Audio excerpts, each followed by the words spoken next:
Bismillahirrahmanirrahim. Assalamualaikum warahmatullahi wabarakatuh. Hai semuanya, dalam video kali ini kita akan membahas pemisahan campuran. Tapi sebelumnya, jangan lupa like, komen, share, dan subscribe ya, supaya channel ini bisa berkembang.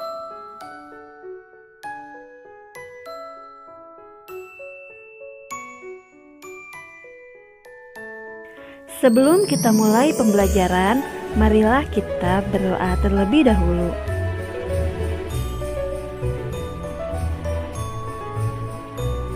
Seperti yang sudah kita pelajari sebelumnya, bahwa campuran terdiri atas dua zat atau lebih.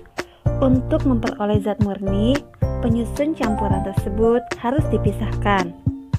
Zat-zat dalam campuran dapat dipisahkan secara fisika.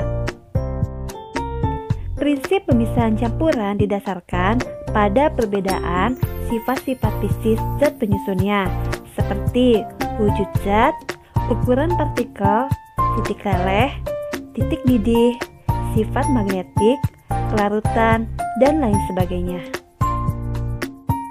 Metode pemisahan campuran banyak digunakan dalam kehidupan sehari-hari, seperti untuk penjernihan air dan pembuatan garam. Beberapa metode pemisahan campuran yang sering digunakan antara lain penyaringan atau filtrasi, sentrifugasi, sublimasi, kromatografi, dan distilasi.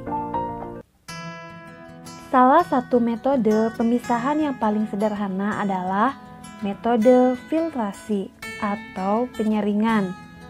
Penyaringan adalah metode pemisahan campuran yang digunakan untuk memisahkan cairan dan padatan yang tidak larut berdasarkan pada perbedaan ukuran partikel zat-zat yang bercampur.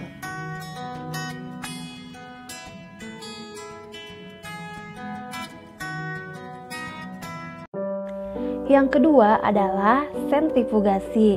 Metode jenis ini sering dilakukan sebagai pengganti filtrasi jika partikel padatan yang terdapat dalam campuran memiliki ukuran sangat halus dan jumlah campurannya lebih sedikit. Metode sentrifugasi dilakukan secara luas untuk memisahkan sel-sel darah merah dan sel-sel darah putih dari plasma darah. Dalam hal ini, padatan adalah sel-sel darah merah dan sel-sel darah putih yang akan mengumpul di dasar tabung reaksi. Sedangkan plasma darah berupa cairan yang berada di bagian atas. Yang ketiga adalah distilasi atau penyulingan. Pemisahan campuran dengan cara distilasi banyak digunakan dalam kehidupan sehari-hari maupun dalam kegiatan industri. Pemisahan campuran dengan cara penyulingan digunakan untuk memisahkan suatu zat cair dari campurannya. Prinsip kerjanya didasarkan pada perbedaan titik didih dari zat cair yang bercampur, sehingga saat menguap, setiap zat akan terpisah. Dalam dunia industri, prinsip ini digunakan pada penyulingan minyak bumi. Minyak bumi terdiri atau terbagi atas berbagai macam komponen minyak bumi yang berbeda titik didihnya.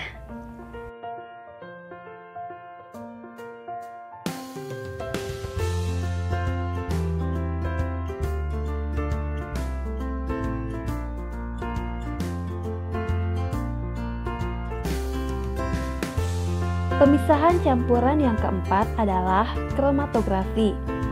Metode pemisahan dengan cara kromatografi digunakan secara luas dalam berbagai kegiatan.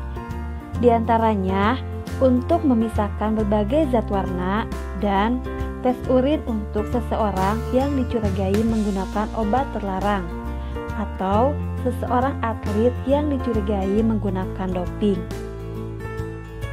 Pemisahan campuran dengan cara kromatografi pada umumnya digunakan untuk mengidentifikasi suatu zat yang berada dalam suatu campuran. Prinsip kerjanya didasarkan pada perbedaan kecepatan merambat antara partikel-partikel zat yang bercampur dalam suatu medium diam ketika dialiri suatu medium gerak. Contohnya, untuk mengidentifikasi kandungan zat tertentu dalam suatu bahan makanan, mengidentifikasi hasil pertanian yang tercemar oleh pestisida, dan masih banyak lagi penggunaan pemisahan campuran dalam kehidupan sehari-hari dengan menggunakan cara kromatografi. Jenis kromatografi yang paling banyak digunakan adalah kromatografi kertas. Jenis lainnya adalah kromatografi lapis tipis dan kromatografi gas. Kromatografi merupakan metode pemisahan campuran yang didasarkan pada perbedaan kecepatan merambat antara partikel-partikel yang bercampur dalam suatu medium diam ketika dialiri suatu medium gerak. Yang terakhir adalah sublimasi. Prinsip kerja metode pemisahan campuran dengan cara sublimasi didasarkan pada campuran zat yang memiliki satu zat yang dapat menyublim. Menyublim adalah perubahan wujud padat ke wujud gas, sedangkan zat lainnya tidak dapat menyublim. Contohnya, campuran iodin dan garam dapat dipisahkan dengan cara sublimasi. Alhamdulillah, untuk pembelajaran hari ini cukup sekian. Mohon maaf jika ada kekurangan.